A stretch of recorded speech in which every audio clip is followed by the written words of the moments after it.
It's had some hype, and today I'm going to tell you what I think about Jean-Paul Gaultier's Le Mal Elixir. Stay tuned.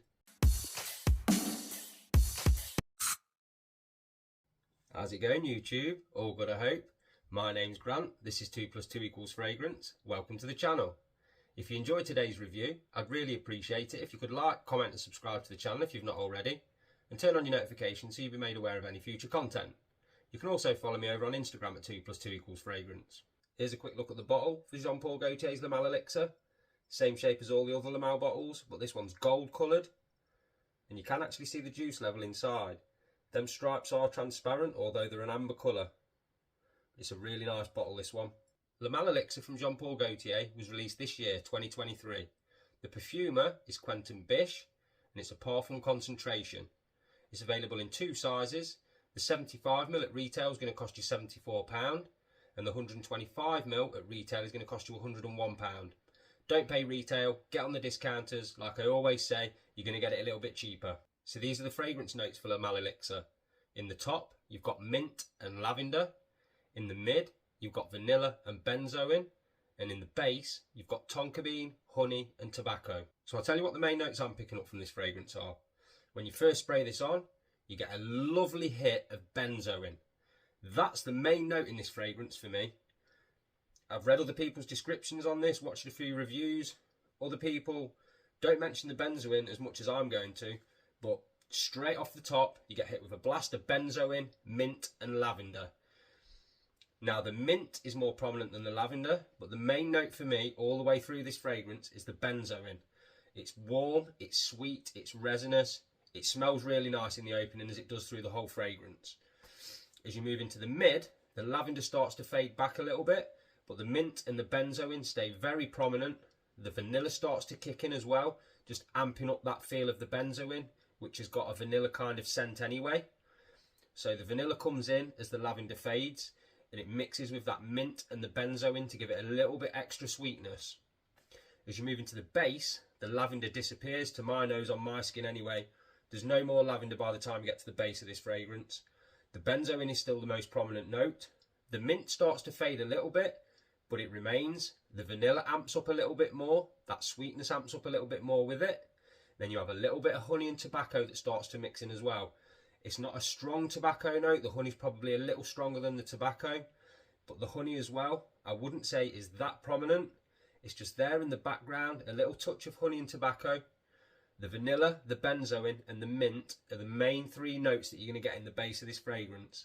But it's warm, resinous, sweet. You've got that little bit of freshness from the mint, and the honey and the tobacco just add a little bit of depth to the fragrance.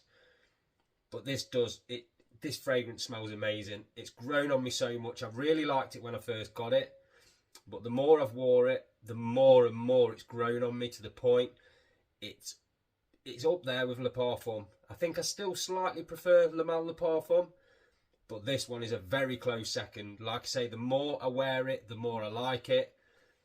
I really like the fact that on my skin, at least, the benzoin is very prominent. I really like that. It gives it a bit of a different feel to most designers out there at the minute. You have got a strong vanilla note in it as well, which a lot of fragrances have got at the moment, but I love vanilla anyway.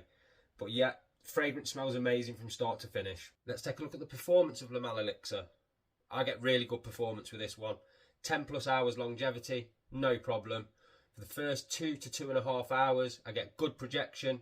I wouldn't quite say it's a room filler, but it's definitely got good projection for them first 2 to 2.5 hours. So no problem with the performance of this. It performs pretty much the same as Le Mal Le Parfum. I'd say Le Mal Le Parfum projects a little bit better off my skin, but this has still got good projection anyway, so fantastic performance overall. As I've said many times, anyone, any age can wear any fragrance anytime they like, but what we're going to look at now is what age groups, what seasons and what occasions this fragrance is going to be most suitable for. So age groups first. I do think anyone can wear this fragrance, no matter what age you are. I do think it's got a youthful feel to it though. It's not got a bubblegum sweetness or anything like that. I wouldn't say it's super youthful, but I just do think it's probably going to appeal more to people sort of late teens and in their 20s. I think people maybe once they're into their 30s that might look to get Le Parfum. It's got a slightly more mature vibe to it. Although I'm not saying that's like an old person's fragrance. You know, just like I'm not saying this is just a young person's fragrance. Anyone could wear it of any age, but I'm just saying it probably does lean slightly more youthful because it's got a lot of sweetness in this fragrance. But like me, if you like me and you like sweet fragrances, you're going to love this one, because I love sweet fragrances, and I'm 43, I'm rocking this one no problem, and I still would if I was 63. So I think anyone any age can wear it, but it has got a youthful feel to it in my opinion. Seasons this fragrance is going to be most suitable for, definitely autumn and winter. I do think you could pull it off in spring as well, as long as it's not too warm, but I wouldn't be rocking it in the summer. Possibly on a summer night if it was cooler, but this is more of a cool weather fragrance because there's a good dose of sweetness in there. It's got that resinous feel as well. You know, there's a bit of weight to this fragrance, so it's an autumn-winter fragrance really. Just don't wear it in the heat is my advice. And occasions that it'd be most suitable for, I think you could wear this casually or formally. I do think it leans more casual myself. Like with the age category, I'd say if I was getting dressed up, I'd probably lean more towards Le Parfum, because it's just got a bit more of a classy feel to it. This one's a little bit more playful. That one's got that iris and cardamom. It just leans a little bit more classy, but don't get me wrong, if you wanted to get dressed up and wear this, you're still going to smell fantastic. It would work in a formal situation, I think, but I'd probably wear it more in casual situations personally. And moving on to compliments, which I know is important to a lot of people. Not massively important to me personally. I wear fragrances for myself, but a compliment or two is nice, let's not lie about it. I think you're going to get compliments with this fragrance. I've worn it a few times to work and I've had a few compliments with it. It's sweet, it's fresh, it's got good performance. I'd be very surprised if you didn't get compliments with this fragrance. So my final thoughts on Le Male Elixir from Jean Paul Gaultier. Beautiful fragrance, highly recommend it. Definitely get yourself a sample and check it out. I don't think it's quite still knocked Le Male Le Parfum off top perch for me. I think I slightly prefer that one still, although this one is getting closer. The more I wear it, the more I like it. It's a beautiful fragrance. Definitely check it out. So there were my thoughts on Le Male Elixir from Jean Paul Gaultier. What do you think about this fragrance? Do you think it's as good as Le Parfum? Do you like it as much as I do? Or do you think it's been hyped a little bit too much?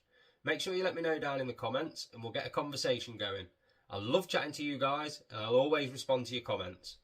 As always, thanks a lot for taking the time out to watch this video. I really do appreciate it. And until next time, keep smelling amazing.